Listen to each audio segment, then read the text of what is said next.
Es politólogo, profesor e investigador del Departamento de Ciencia Política del ITAM. Ha sido encuestador del diario Reforma y actualmente lo es del periódico El Financiero. Hoy en Periférico 1313, Alejandro Moreno.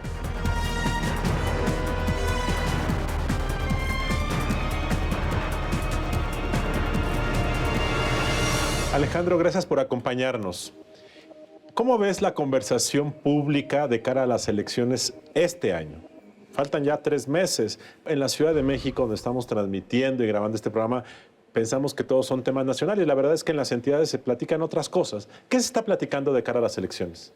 Luis Carlos, José Antonio, muchas gracias por la invitación. Pues efectivamente, este es un año electoralmente muy importante. Tenemos 12 contiendas para gubernatura de Estado. Y un punto a destacar de esas 12 elecciones es que varias de ellas se pone a prueba por primera vez aquel experimento de representación política que fueron pues, las coaliciones, las alianzas PAN-PRD en contra del PRI. Me parece que ese es un punto a destacar de este 2016. Este es un tema central. ¿Fueron exitosas estas coaliciones? Yo no sé si en la práctica lo fueron. Es una gran duda de si realmente eso fue alternancia, pero ¿cuáles crees que serán los temas eje de las campañas en este 2016? En el caso particular de esas alianzas, que como bien dices fueron exitosas, estamos hablando de elecciones muy interesantes en Sinaloa, en Puebla, en Oaxaca, pero es probable que también haya otras en otros estados. Algunas de ellas, como el caso de Puebla y Oaxaca, están repitiendo, de hecho, la alianza PAN-PRD.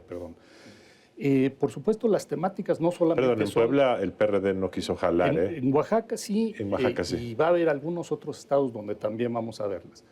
Pero regresando a los temas, me parece que aquí es donde las encuestas nos ayudan mucho, también para conocer no solamente cómo van preferencias en las contiendas estatales, sino para ver qué es lo que está preocupando a la ciudadanía. Acabamos de hacer una encuesta en Oaxaca para el periódico El Financiero, y pusimos mucho énfasis en las temáticas. A la gente le preocupan los empleos, le preocupa la pobreza, le preocupa el estado de la economía, el bolsillo.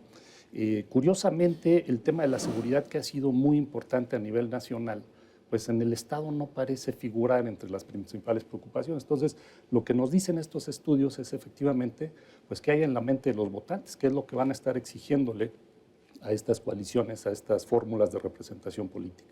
En esto de las coaliciones, que efectivamente vuelven a ser uno de los temas de discusión en esta elección, tenemos ya, sin embargo, condiciones políticas distintas a las de 6 años. Por un lado, a mí se me parece que en la práctica las coaliciones donde ganaron dejaron mucho que desear.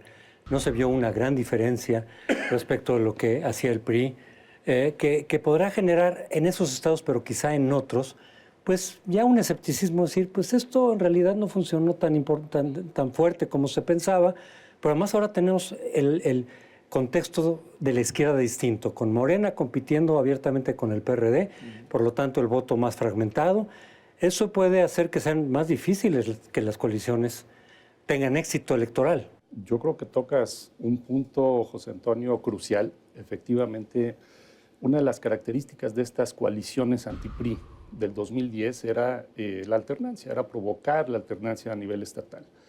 En este 2016 cobran otro significado, en parte porque ya hubo alternancia y ahora se está poniendo a prueba efectivamente la fórmula, qué pasó, cuál fue su desempeño, cuál fue, digamos, el nivel de satisfacción, en este caso, de los electores y los ciudadanos.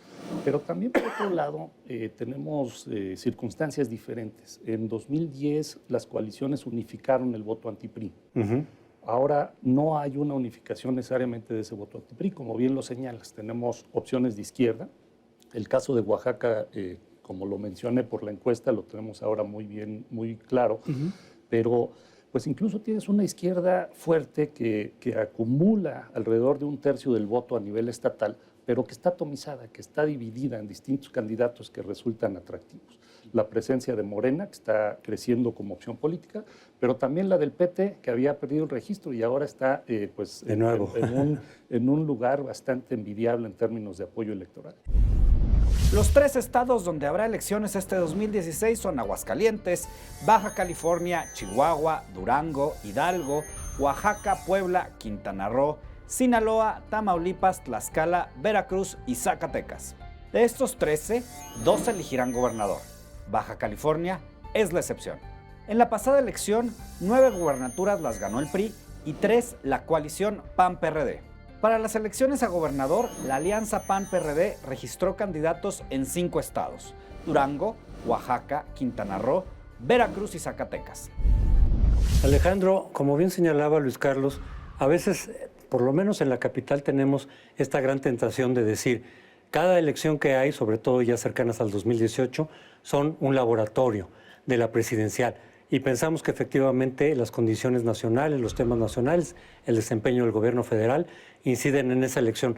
Pero hay evidencia, y me imagino que a través de las encuestas lo podrán palpar más directamente, de que en realidad no cuenta tanto el panorama nacional, ni tampoco los resultados que se den, por ejemplo, en este año, prefiguran un escenario en el 2018. ¿O tú cómo lo ves?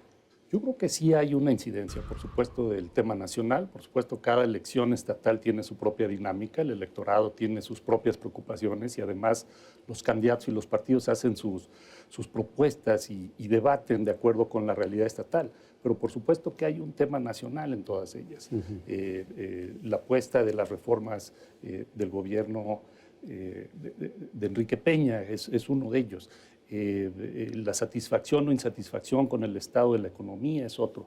De alguna forma creo que más allá del desempeño de los gobiernos estatales, también hay parte de la dinámica nacional. Y esto, por supuesto, va incidiendo en la formación de preferencias y en las dinámicas hacia el 2018 para la presidencial, y no nos olvidemos la renovación del Congreso. Tú publicaste hace 2 o 3 semanas una encuesta nacional de aspirantes a precandidatos para 2018. ¿Qué es lo que te llamó la atención del estudio que hiciste? Pues mira, a mí muchas cosas me llaman la atención. Obviamente retomo tu impresión de la pre-encuesta, porque pareciera muy temprano. Y efectivamente, para saber el grado de apoyo que tienen los candidatos o los posibles candidatos, porque no son ni siquiera aspirantes, son posibles abanderados, pues no necesariamente es lo más importante, pero sí nos delinea más o menos qué fortaleza tienen los partidos, qué tanto esa fortaleza crece o se debilita dependiendo de los escenarios hipotéticos con candidatos. Por ejemplo, el PAN, con una candidata como Margarita Zavala, puede llegar a tener más o menos apoyo que con un candidato como Rafael Moreno Valle o con el propio presidente del partido. El PRI, que es el partido en el gobierno, pues llega a tener también variaciones en su apoyo dependiendo del candidato. Si bien eso es importante, la otra peculiaridad que nos dan estos estudios muy tempranos es que nos van delineando posibles temáticas. Los partidos y los candidatos y los aspirantes, por supuesto, van a alimentar su discurso, su mensaje, su propuesta política a partir de todos ellos. Los analistas políticos, como ustedes, van también a delinear algunas posibilidades. Hay escenarios mucho más probables que otros y escenarios que posiblemente tengan más significado temático que otros. ¿Qué nos llama la atención de la encuesta, por ejemplo? Que hay temas como la pobreza, que son hay electores que se atraen más por esa temática, los empleos que ya mencionaba hace rato, que también son importantes, y la corrupción que está creciendo, sobre todo en redes sociales, y que es uno de los temas fundamentales no solo para la oposición o oposiciones de izquierda, sino para las posibilidades de candidatos independientes. En las elecciones 2015, los candidatos independientes fueron la novedad. A pesar del auge, no en todos los estados hay candidatos independientes a gobernador registrados. En 10 de los 12 estados que eligen gobernador hay candidatos independientes.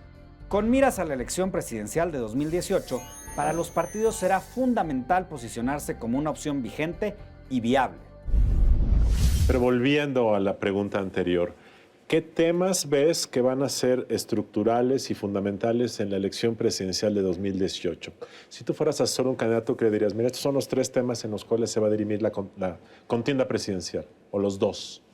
Yo creo que hay uno muy importante, que es el descontento que se ha venido creando a lo largo del sexenio y que podemos más o menos vislumbrar en una coalición de electores de descontento que está optando o por las opciones de izquierda, particularmente Morena. ¿Descontento por qué? Descontento por varias razones. Economía, por la desempleo. Economía, por el desempleo, que parece estar dando señas de mejoría, hay que mencionarlo también. Ajá.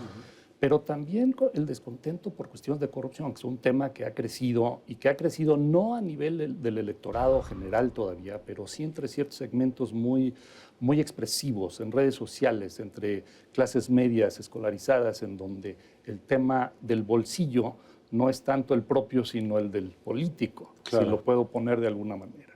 Entonces, me parece que esos dos pueden jugar un papel muy importante.